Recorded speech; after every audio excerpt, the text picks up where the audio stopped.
Hello students, good afternoon. कैसे हैं आप लोग?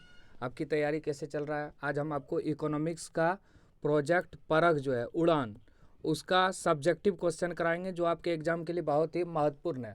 अगर आप ऑब्जेक्टिव नहीं देखे हैं तो डिस्क्रिप्शन में लिंक है, वहाँ से जाके आप लोग प्रोजेक्ट उड़ान वाला भी देख सकते हैं और मॉडल सेट और क्वेश्चन बैंक भी देख सकते हैं।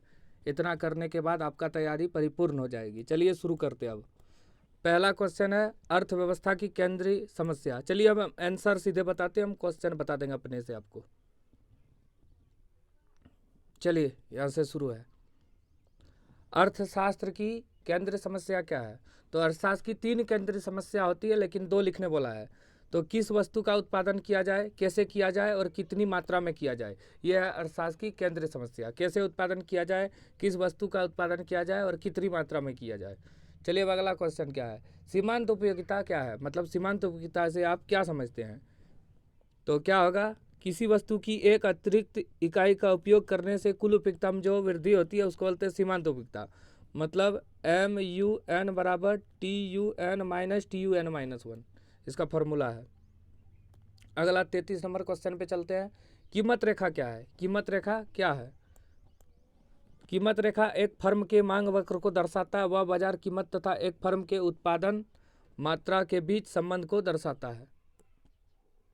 अगला काला बाजारी क्या है? जैसे कोई चीज़ बाजार में बिक रहा है, अब क्या करेगा, बड़ा बड़ा पूंजीपति सब उसको क्या करेगा, लेके रख लेगा और बाद में जब दाम बढ़ेगा तो उसको बेचेगा। यही है काला बाजारी। किसी आकस्मिक स्थिति के चलते वस्तु विशेष की कमी आ रही है, उसका लाभ उठाते हुए वस्तुओं को उचित दाम पर बेचकर अनुचित लाभ कमाने की प्रक्रिया को काला बाजारी कहते हैं। चलिए अगला मूल्यह्रास से आप क्या समझते हैं? मूल्यह्रास माने मूल्य में कमी। मूल्यह्रास एक रेखा वर्ष में, रेखा लिखा है, लेखा वर्ष में उत्पादन प्रक्रिया के दौरान पूंजीगत वस्तुओं के मूल्य में समान टूट फूट और उसके घिसावट के कारण वस्तुओं के मूल्य में जो कमी आती है उसको बोलते हैं मूल्यह्रास। ये बहुत इंपॉर्टेंट सवाल है। 36 नंबर बैंक दर से आप क्या समझते हैं? तो बैंक दर वह दर है जिस पर केंद्रीय बैंक जो है व्यापारिक बैंक या व्यावसायिक बैंकों को ऋण प्रदान करता है, उसे बोलते हैं बैंक दर। केंद्र बैंक है भारत का RBI, reserve bank of India, और व्यापारिक बैंक ये सब है, Punjab national bank, state bank, ICICI bank. सीमांत बचत प्रवृत्ति क्या है? चलो देखो, बचत में परिवर्तन और आय में परिवर्तन के अनुपात को सीमांत बचत प्रवृत्ति कहते हैं। मतलब डेल S बटे डेल Y बराबर होगा MPS। डेल S मतलब बचत में परिवर्तन, डेल Y मतलब आय में परिवर्तन। चलिए आगे देखिए 38 नंबर प्रगतिशील कर क्या है? प्रगतिशील कर जैसे जैसे व्यक्ति की आय बढ़ती है वैसे वैसे कर की दर ऊंची होती है, ऐसी कर को प्रगतिशील कर कहते हैं। चलिए आगे देखिए उत्पादन संभावना वक्र क्या है? उत्पादन संभावना वक्र जो है उत्पादन की अनेक संभावनाओं को ग्राफ के द्वारा प्रस्तुत करने का एक वक्र है। समझ गए? उत्पादन संभावना वक्र 39 नंबर हो गया। 40 मांग के नियम से आप क्या समझते हैं? तो मांग का नियम क्या बताता है? कम कीमत पर मांग अधिक होगा और अधिक कीमत पर मांग कम होगा, इसी को बोलते हैं मांग का नियम। और मान्यता क्या है? अन्य बातें के समान रहने पर ही मांग का नियम लागू होता है। जैसे अन्य वस्तु की कीमत स्थिर रहे, उपभोक्ता की आय में परिवर्तन ना हो, रुचि में परिवर्तन ना हो। चलिए अब आगे देखिए क्वेश्चन 41। अल्पकालीन सीमांत लागत वक्र U के आकार का क्यों होता है? परिवर्तनशील अनुपात का नियम लागू होने के कारण अल्पकालीन सीमांत लागत वक्र U के आकार का होता है। परिणाम स्वरूप अल्पकालीन सीमांत लागत की रेखा दिए गए कारण मूल्य के साथ प्रारंभ में गिरता है, न्यूनतम बिंदु तक पहुंचने के बाद वृद्धि होता है। अतः अल्पकालीन सीमांत लागत का वक्र जो है U के आकार का होता है। चलिए आगे देखिए 42 नंबर पूर्ण प्रतियोगिता में कीमत का क्या प्रकृति होती है? पूर्ण प्रतियोगिता मतलब होता है जहाँ पे विक्रेता और क्रेता बहुत अधिक मात्रा में पाया जाता है। पूर्ण प्रतियोगिता में कीमत निर्धारण क्षैतिज अर्थात X अक्ष के समांतर होती है। पूर्ण प्रतियोगिता में उद्योग कीमत का निर्धारण करता है, फर्म उस कीमत को स्वीकार करता है। दी गई कीमत पर एक फर्म एक वस्तु की जितनी भी मात्रा बेचना चाहती है बेच सकता है। पूर्ण प्रतियोगिता में कीमत वक्र O अक्ष के समांतर होती है। चलिए अब ये बहुत इंपॉर्टेंट है 43 नंबर राष्ट्र आय के लेखा से आप क्या समझते हैं? राष्ट्र आय का लेखा करने से हम लोग देख सकते हैं कि जैसे 2024 में कितना था, 25 में बढ़ाया घटा, अन्य देश से भी तुलना कर सकते हैं, इसलिए हम लोग करते हैं। सभी देश अपने राष्ट्र आय से संबंधित आंकड़ों का जो व्यवस्थित हिसाब किताब रखता है उसे राष्ट्र आय का लेखा कहते हैं। यह व्यवसाय लेखा की तरह ही दोहरी अंकर प्रणाली के आधार पर तैयार किया जाता है। राष्ट्र आय की लेखा की 3 पहलू: उत्पादित अंतिम वस्तु और सेवाओं का मूल्य, साधन आय का योग, कुल अंतिम व्यय। संबंधित विवरण का राष्ट्र आय लेखा कहलाता है। इसका लाभ क्या है? देश की राष्ट्र आय का अनुमान लगाने में, राष्ट्र आय में प्रत्येक क्षेत्र के अंश का अनुमान लगाने में, विभिन्न देशों की राष्ट्र आय की तुलना करने में। चलो अब अगला क्वेश्चन, केंद्र बैंक और व्यापारिक बैंक। देखो, भारत का केंद्र बैंक जो है आरबीआई है। इसका मुख्य काम है वाणिज्य बैंक या व्यापारिक बैंक को ऋण प्रदान करना। इसका मुख्य उद्देश्य होता है लोगों का कल्याण करना। ये विदेशी मुद्रा का संरक्षण भी करती है, जबकि व्यापारिक बैंक जो है लाभ के उद्देश्य से खोला जाता है। इसमें ग्राहक जो है पैसा जमा कर सकता है, ऋण दे सकता है, ये ले सकता है। यही सब है, इन दोनों में अंतर आप लोग देख के लिख सकते हैं। इससे बहुत इंपॉर्टेंट है। भारत का केंद्र बैंक जो है आरबीआई है। अगला, सीमांत उपभोग प्रवृत्ति क्या है? इसे कैसे मापा जाता है? सीमांत उपभोग की प्रवृत्ति, उपभोग में परिवर्तन और आय में परिवर्तन के अनुपात को सीमांत उपभोग की प्रवृत्ति कहते हैं। जैसे ये उदाहरण है, यहाँ है आय 0, 100, 200, 300, 400, उपभोग है 100, 150, 200, 250, 300। आय में परिवर्तन कितना हो रहा है? यहाँ 0 परिवर्तन है, यहाँ 100, यहाँ बढ़ गया, 0 में 100 घटेगा 100, अब 200 में 100 गया 100, 300 में 100 गया 200, 100, इसी तरह चल रहा है। उपभोग में परिवर्तन हो रहा है 150, 250, 100, 50, सॉरी सब में 50 हो रहा है। 100 में 50, 50,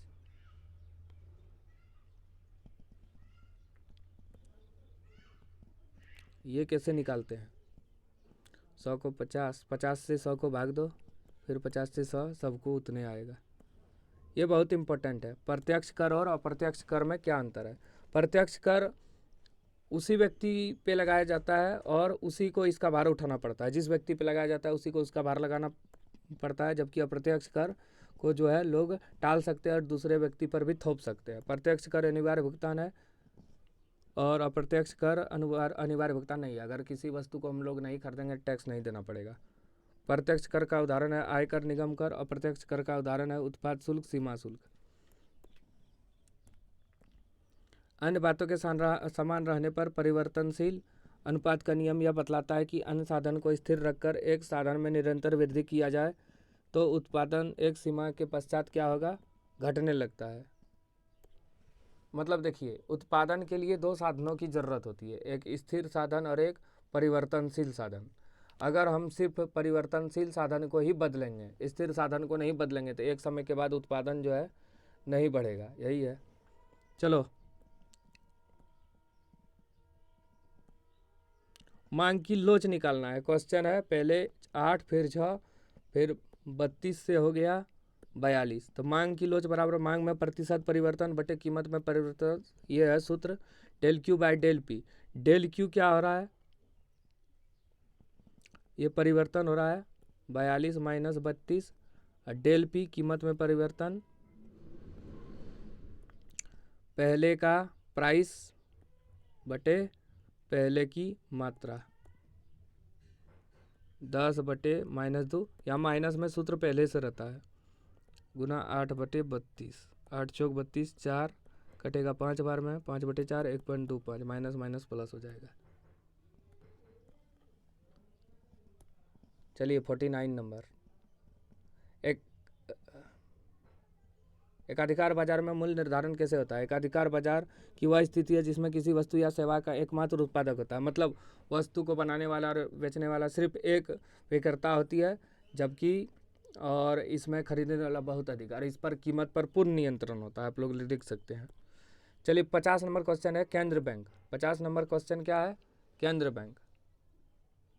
केंद्र बैंक क्या है? केंद्र बैंक के कार्यों का वर्णन करें।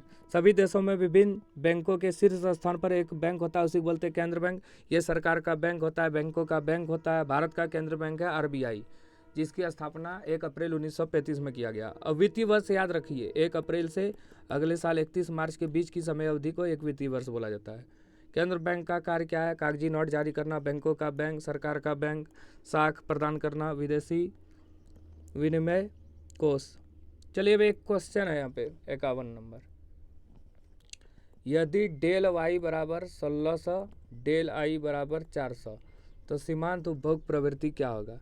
तो के बराबर होता है डेल वाई बटे डेल आई, तो कितना होगा? 1600/400 4 आया। अब के बराबर फॉर्मूला होता है 1/1 माइनस MPC। के दे दिया है, अभी निकला 4 बराबर 1/1 माइनस MPC। इसको करेंगे 4 माइनस 4 MPC बराबर 1। अब ये 1 उधर चल जाएगा, 3 बराबर MPC, तो कितना होगा 4 MPC। तो MPC बराबर 3/4 होगा 0.75। बजट, ये बहुत इंपॉर्टेंट क्वेश्चन है। बजट क्या है? तो एक वित्तीय वर्ष 1 अप्रैल से अगले वर्ष 31 मार्च के बीच की अवधि को सरकार का कुल लेखा जोखा को बजट कहा जाता है। और संतुलित बजट क्या है? सरकार का आय जो है उसका व्यय के बराबर है, तो वो संतुलित बजट। आर्थिक बजट क्या है? सरकार का आय ज़्यादा हो गया और व्यय कम हो गया। और घाटे का बजट, सरकार का व्यय ज़्यादा हो गया, आय कम हो गया। भारत एक विकासशील देश है और यहाँ जो है देखने को मिलता हम लोग को क्या,